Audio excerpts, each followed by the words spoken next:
Guys, guess what I found at Looney today? My friend has one. Yeah, he has one, and I thought it was pretty cool. It was only like $2.50 plus tax. I'll show you what it is. See this? It's a toy gun, and then it has this button, and then you push it in all the way, and then a clip comes out. It's like a BB clip. It looks like one. You can buy like 100 BBs at the dollar store for only like $5, and then you can place it back in. You can cock it back. Sounds pretty loud.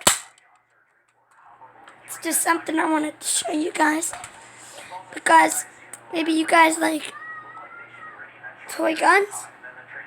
Because like I like Nerf guns. I like cheap guns if they don't break like this one. This one was cheap. I hope it doesn't break because it's kind of cool. But I just wanted to share with you what I got because like people do that. See ya.